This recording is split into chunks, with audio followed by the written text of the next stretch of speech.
Hey, good afternoon, you guys. My name is Donovan Sadiq. Welcome to the Donovan Sadiq Show on this day where you have to be locked in your home and getting excited about this coronavirus that's going to get everybody, and the zombies are going to start walking, and oh my goodness, it's the end of the world and all that other stuff. Well, it's the end of the world for some of us, and mostly the people that are on the bottom of the economic system, which we know is basically black people. But before I get started, again, please, if you like this video, like, share, do whatever you like to it. Get the message out there that something is happening, and the more we educate, if we can get one person, we've done our job. But the more we can educate, the better. We try to promote what's actually going on in the black community, as well as just the world in general. Demetra K is not going to be with me today. She did a live today. We have to do two separate things because of this pandemic thing. It's better to be safe than sorry. But what I want to talk to you guys about, well, before I even get into that, let me just tell you how my day went. Yes, everybody's has to be isolated and all that other stuff. But my dog, Belle, the Wonder Pup, she had an appointment today. So we went to for some reason I thought it was Thursday. I don't even know why. My days are off. When you get locked in, you have nothing to do, you just lose your days. And when I retired from the military, and I didn't, if you retire from something, like especially like people that's in the military, you retire and you're not working anywhere else, you kind of lose the days. You just do, because you're just getting up. Every day is the same. You're not having to go to a job and all that other stuff. It's just, it's a crazy feeling. And I had that feeling for a long time. I've been retired since 2012. And, for a long time, I had that feeling like I don't know what day it is. But then when I went back to the Voc Rehab program, now I have to be on the clock and I have to know what days it is. But for some reason, I thought today was a Thursday. So I was a day behind. And it's getting kind of interesting because that Voc Rehab now, a lot of schools are closed and they want you to do stuff from home. I'm old school. I'm not really a computer savvy person to do work via that way, but I'm gonna have to learn. So you guys just hang in there and do what you need to do. So anyway, I had to take my dog Belle into the vet for her checkup because she had a hematoma on her ear. And that dog has cost, just for this one ear, total cost so far has been over $1,000. And I got the dog for $65. And I'm just kind of like, I have insurance. She has better health insurance than I do. So, but I love the dog. I love her. So, but just for that ear, it's cost me almost $1,000. Thank God for insurance. So, she's doing well. She went to the park afterwards, and and I've been with that doctor for so long. But anyway, in the meantime, Belle is fine. My cats are fine.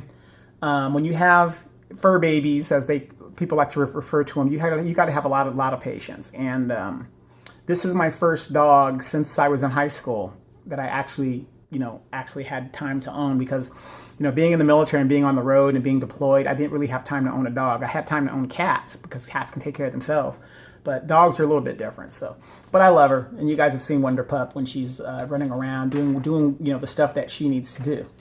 So anyway, Demetra and I will be doing different shows remotely, and I'm trying to get a few other people to do shows. So people come to me and say, hey, I got this thing I want to do. And I think it's a great idea, because the more people talk, the more we exchange ideas, the smarter and more aware we're going to be. So there's a lot of great people out there that want to do great things.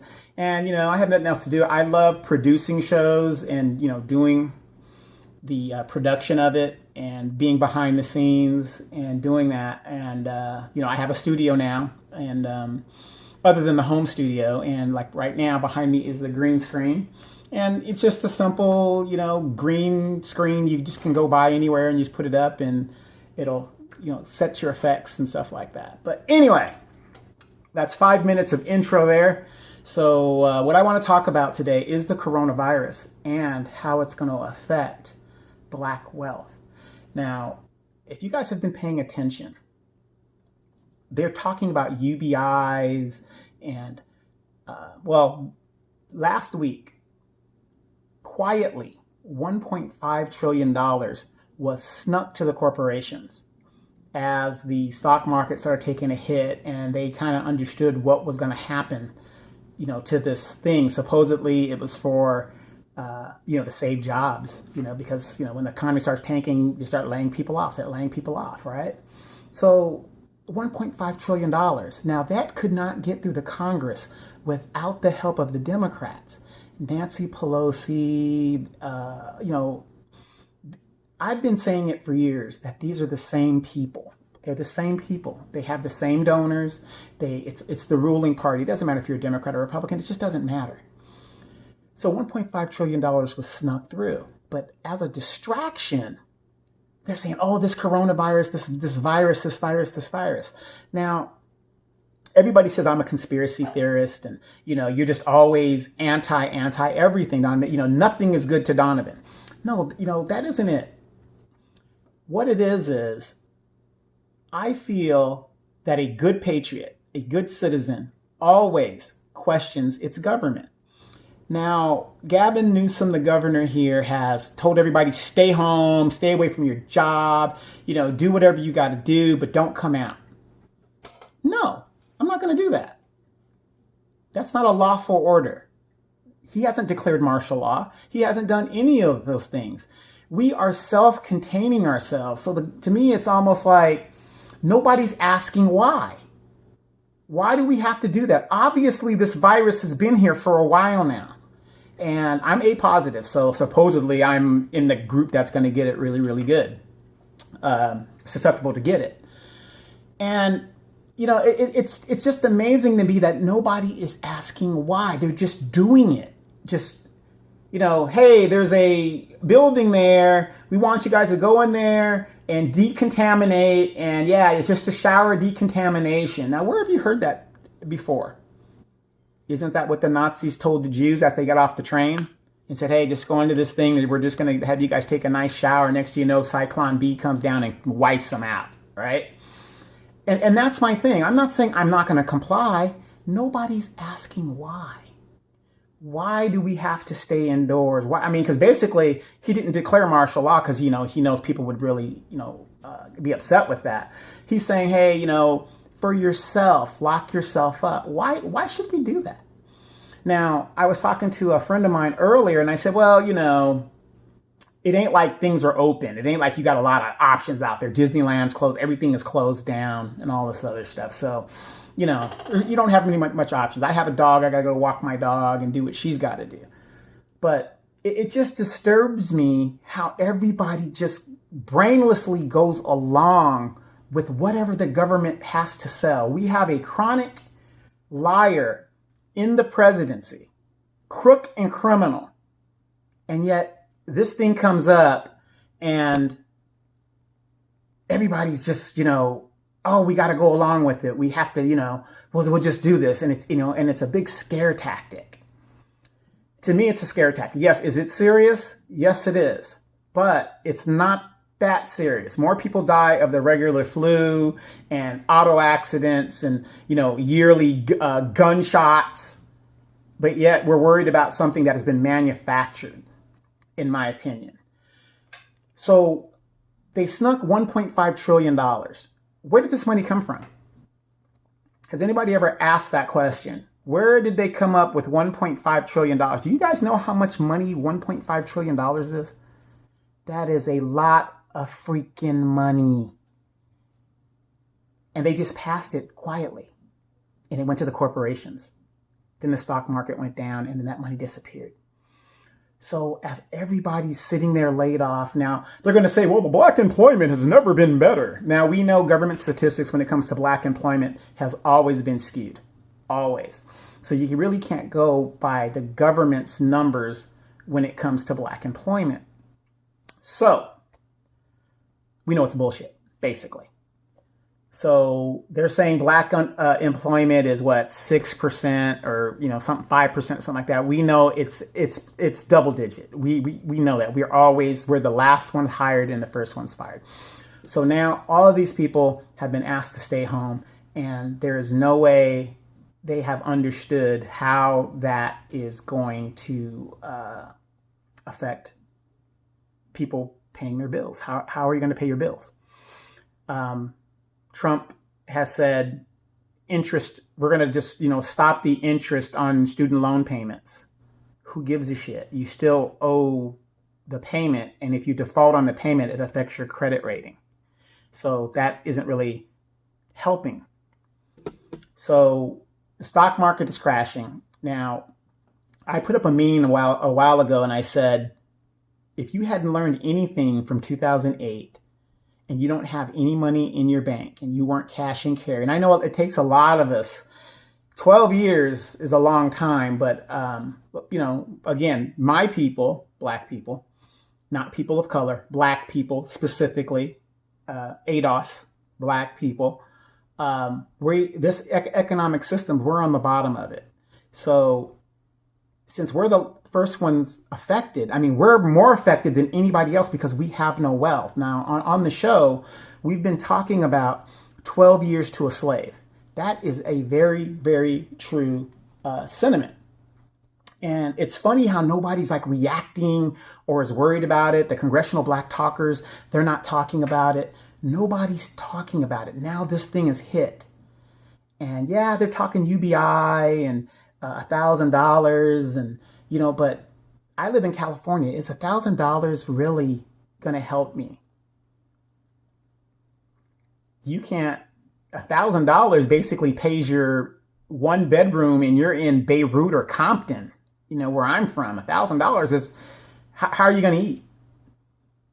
But here's my question before we even get into that. When an economic crisis affects white people, there is no amount of money that is spared. The money just appears out of nowhere. Defense budget, money's there. So now they're talking like it's no big deal. Well, $1 trillion. Now they're talking about $1 trillion to help the American worker. Now remember, when they say American worker, they don't mean black people. They don't mean Hispanics. They don't mean, well, the Asians have their own thing. They're not even worried about the Asians. They mean white people. So where are they coming up with this money? So right now, black people, I don't know, we're trying to hold on to the stuff that we have and all that other stuff, but you should be questioning your representative and these congressional black talkers into where is this money coming from when we talk about reparations. Sheila Jackson Lee, oh, we're going to talk about it. Uncle Ben, Jim Clyburn, all these bootlicks. Where is this money coming from? Because whenever they talk about reparations, the first thing that comes out of their mouth is, how are you going to pay for it? How are you going to pay for it? Well, $1 trillion, no questions asked. Boom, 1.5 trillion. So in the last 2 weeks, the government, well, they haven't approved it, but 1.5 trillion was approved. And they're working on another trillion. No questions asked. No math is done. No experts are brought in. It's just a number they think up. And they say, this is going to fix it. Because all of the stock market gains from Trump are zero now. They've been zeroed out. Now, the stock market is taking a low thing. And I've been telling people on the show, buy stock. If you're a young person out there and you're watching this show, you're between the ages of 18 and 30. You should be buying stocks right now. And I had a few young people reach out to me and they say, hey, what stock should I get into? Whatever. And it's kind of, I'm not surprised, but it's kind of alarming that a lot of the young people know about cannabis. Because I guess they smoke it or they use it or whatever, and to each his own. But just like I've been telling them, hey, if you're going to smoke it, why not own it? Get on the legal side of it. And so a lot of them been asking me about what should we do. And right now, there's a lot of cannabis stock that is less than $1.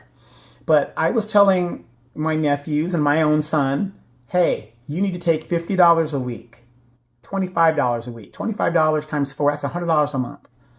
And just start buying yourself stocks. There are programs out there where you can set up your own IRA and, set up your own retirement. So they reach out to me and I tell them what to do. So like right now, the stock market is down. This is the time that you should have had money put aside to go in there and swoop up stocks. Boeing stock. Boeing is the #1 arms manufacturer in the world. Okay, especially the United States. There's only two really major manufacturers. Well, there's a couple more lower ones, Northrop Grumman and all these other ones, Raytheon, Atomic, that do the Predators and stuff like that. But the biggest two are Lockheed Martin and Boeing. And those stocks usually go between $350 to 500 to 1,000, depending when the thing is really good. Right now, Boeing stock, and Boeing is the biggest aircraft manufacturer in the world. Yeah, they're having problems with the 737 Supermax and all that other stuff. However, the stock is below $100. You get in on the stock the market is starting to rebound. It's going to go right back up to 3 something because it's too big to fail at this point. It is too big to fail. There's too many platforms that Boeing owns that they can't let it fail.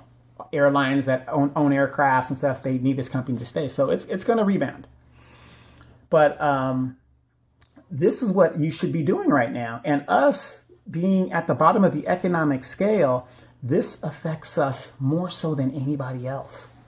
The funny thing is when they say, oh yeah, $1,000, they never really consider how they're going to get that money to us. From some of the stuff that I've been hearing, I'm not eligible to get whatever the money is or whatever, these checks that they want to give out and go and to each his own. But the thing is, $1,000 isn't really going to do much here in California. But what are you going to do with that $1,000? You just, to hell with it. I know you got to eat and stuff, but nobody's questioning the food stamps, especially our people. And that's what bothers me. It's like we're at the bottom and nobody is in survival mode until it's time to be in survival mode. You got people hoarding toilet tissue. What? You barbarians don't have a bidet? You can get a bidet for like $35, So it's just crazy to me. But you're hoarding all this food. I want you to think about this. If we're 12 years to being a slave, 12 years to zero, if we don't have the economic wherewithal now, how do you have money to go stock up for emergencies? We are dependent on the government overall. Individually, some of us are going to be fine. I'm fine. Demetrius fine. My son is fine. My mom is fine. My brother's fine. Individually, people are going to be fine. But the majority of us aren't doing it. We're dependent on the government. So because our wealth is so lacking and we consume the most stupidest things and the economy is based on us, we're the one buying the $300 Jordans and putting our kids in this name brand stuff that we really can't afford. If I see another woman talking about she's a nurse, when I think of a nurse, I think of a person with a bachelor's degree that has gone through the nursing program and is a RN. An ass wiper, in my opinion, is not a nurse. Nursing assistant, or whatever you want to call it. That's not a nurse. I mean, it's a nurse, but it's not a nurse. I'm sorry. You're an ass wiper. Anyway, being at the bottom of the economic scale, Tylenol, the real Tylenol, is $10. So you've got the fever and, you got to break the fever. $10 is a significant amount of money to go get a pill, and some people have to do it, or you get the off-brand. Even the off-brand is like $3, $4. That's a significant amount of money to us. So then, now, okay, $300, they say is the average, no, $400, they say is the average people have to, for an emergency, $400. Black people have even less than that statistically. So now that this thing is broken out, I've got 3 kids to feed. I'm a single mother. How am I going to feed these kids? Because we don't know how long this thing's going to last. Do I have any money in the bank? Black people, Cash App. What's Cash App going to do for you right now? The banks are closed. Everybody needs to, hoard their thing. If anything, people ask me, well, Donovan, aren't you going to stock up? Why would I need to stock up? I got guns. That's the only thing I need to stock up on is a gun, because whatever you have in abundance, somebody, not myself, in general is going to come in and take what you have. And that's the bottom line when it comes to survival. If you don't have a gun, you're really kind of in trouble, because how are you going to defend that stockpile that you just put in there? But looking on the website, it says the coronavirus pandemic and the racial wealth gap. If we're at $15,000 and the federal poverty line is $14,000 and the average white person is $170,000, how can you compete? Now I can't go to work. There is no moratorium on mortgages. Most of black wealth is not in our houses individually. Some of us, that is where our money, but black wealth is mostly into our car. And some of us has piece of shit cars, but that's where our wealth is. The car might be worth $2,000. There's nowhere to drive your car. So the racial wealth gap is still going. And I question right now what is going on, because even myself swooping in on stocks. Yeah, I swooped in and I got some really great stocks, and I'm giving out great advice to people and say, hey, grab this, grab this, grab that, while the getting is good because the stocks are climbing back up. But this is where the robber barons come in and they take the wealth. They take our wealth. Now that you've defaulted on your house, they could come in and take it. You defaulted on your car payment. Nobody cares. They're not going to care. And this is going to make the wealth gap even greater. So I believe that right now, this is the opportunity for us. If you didn't learn from 2008, you better learn today. The government is not going to take care of you. Yeah, you got a food stamp card, EBT card. What good is that going to do you? Then eventually it's going to cut off. They keep cutting it. Social Security, all this stuff, they keep cutting. How are you going to survive? When you are dependent on another man to feed you, you're a dead man walking. So we really have to start electing people that are going to look out for our interests and take care of the issues that are coming abroad, because what is going to happen here? The rich people have seen what is going on, and they're trying to throw us a bone to keep us passive. Well, let's go back and farther. The French Revolution. What was the French Revolution about? Does anybody know?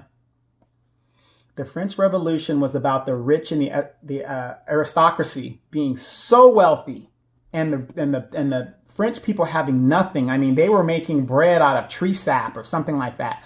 That's how much of the wealth was taken. Then the peasants rose up, and then that's when you had the terror in France, and they started executing all of the wealthy, the so-called elite. I mean, they were just beheading them. They didn't even care. I mean, trial? What trial? You had wealth, you didn't, off with your head. That's what that really was about. Russia, same thing. The wealth gap was so great, there was nothing else left.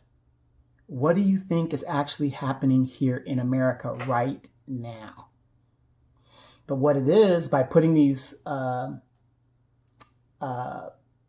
edicts out and asking you, to self-socialize, and they don't want us to come together. Notice that? They don't want us to come together and express ideas and say, hey, this is some bullshit. You know what I mean? I'm not saying rise up. What I'm saying is, really figure this out. They don't want that. That's why they don't want to alarm us by initiating martial law. If they initiate martial law, that will prove what a lot of the militias out there have been saying, a lot of the skinheads have been saying, a lot of the Republican talking points of how the government is going to come in and want to take your guns and want to take your freedom away. That's why the Democrats want you to be disarmed. That's why it's so important. And I'm not a super gun enthusiast. I have guns, and yeah, I know how to use them. I was in the military, of course. But this is why you should have a gun, because if you don't have them, you don't have much of a choice. They don't want you to rise up. 40% of all military troops have to stay in the United States to prevent you from rising up. That's why they're there. That's why we're using the reserves and the guard for these little foreign intervention wars and all this other stuff. But we have to start thinking about what's going on.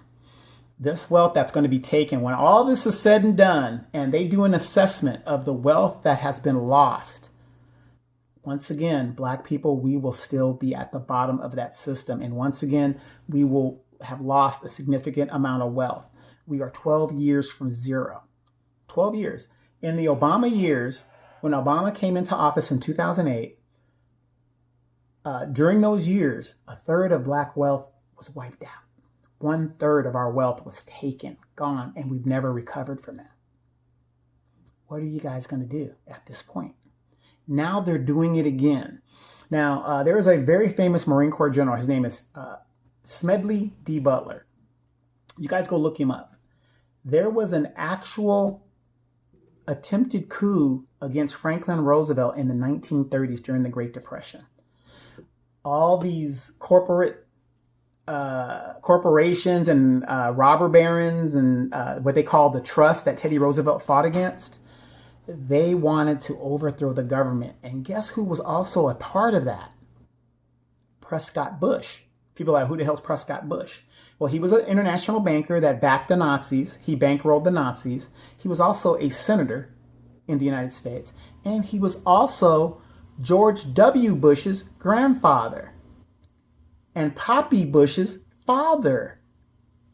They say, allegedly, he was part of that cabal that tried to help overthrow Franklin Roosevelt's administration, and they wanted Smedley D. Butler to lead it. And being the true American patriot that he was, he refused. He also reported it. And of course, going through Congress, it got swept under the rug. What do you guys think is going on now? Now, again, I could be totally wrong. I could be totally paranoid, but at least I'm asking the question. Is it possible? I believe it is. For my people, though, when the assessment is done, how much more of our wealth is going to be taken? 12 years to a slave. We've got 12 years. And again, when we have to go back to work, how many of us are actually going to be able to go back to work? You have AI. Now they have an excuse not to bring back certain people to save money. I'm a little concerned about what's going on here. Is coronavirus very, very serious? Yes, it's very serious. Oh, look at all the people that died in Italy. Italy has an older population.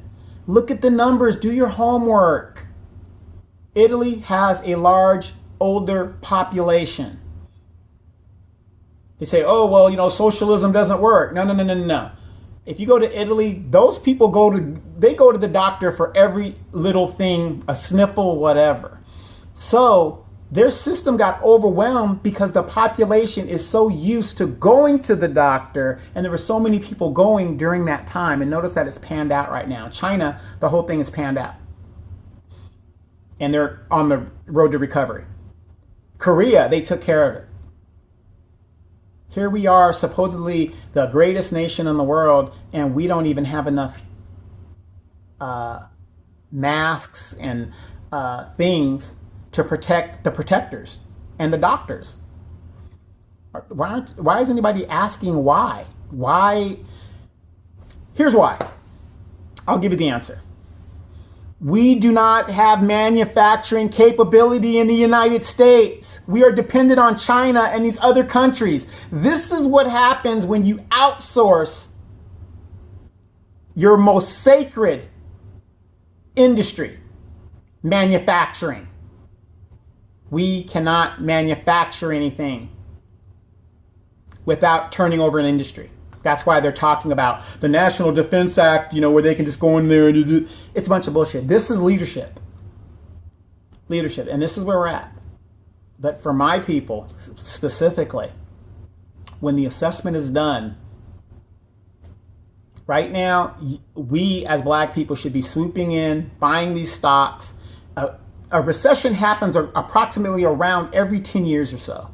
We should be buying all of this wealth and rebuilding our wealth cap, be it through the stock market or starting our own businesses. We have to start doing this because we've got 12 years and the countdown has begun. When we get to zero, we are slaves. Then what do you do? So you guys, hang tough, do what you got to do. Give you some stock tips real quick. What's one thing people are always going to buy? Water. Water has been cleared out. I have a water stock. Gold, metals, precious metals. Get it, grab it. Always good. New metals, new inventories, solar energy and stuff like that, because that's the new stuff. If you get involved in Tesla, grab some Tesla stock. Defense industry stocks are always good. And right now, again, buy as much cannabis stock as you can, because once it gets approved on the federal level, it's going to be a gangbuster. FedEx, UPS, travel, delivery, that's always going to be a big thing in conjunction with Amazon. So you got to really kind of think outside the box and make it work for you. So, internet. There's some things, people are in the Snapchat. I got Snapchat. I don't have an account in Snapchat, but I got the stock. I know a lot of young people use it. Facebook, it took a hit, but again, I didn't. And make sure you diversify your portfolio. Please do that, because airlines right now, United Airlines is $20 a stock if you can get that. American Airlines is less than 20. I know that for a fact, and so on and so forth. Southwest is always going to be about $32 or so. But yeah, because these things are definitely going to come back because they are too big to fail. I don't know what else I need to do to tell you how important it is that we survive. And we're going to survive regardless. But at this point, I believe that this is another distraction and an attempt, and a good attempt. Matter of fact, it's probably succeeded in, again, taking our wealth, because when this is all said and done, the assessment is done, how many black people are going to be out of work? They set this up to where they can lay people off. We can lose our homes. We can lose our wealth. And we're at the bottom of the economic scale. We're the first to be affected. I'm Donovan Sadiq, the Inland Empire Informer. You've just been informed. Good luck.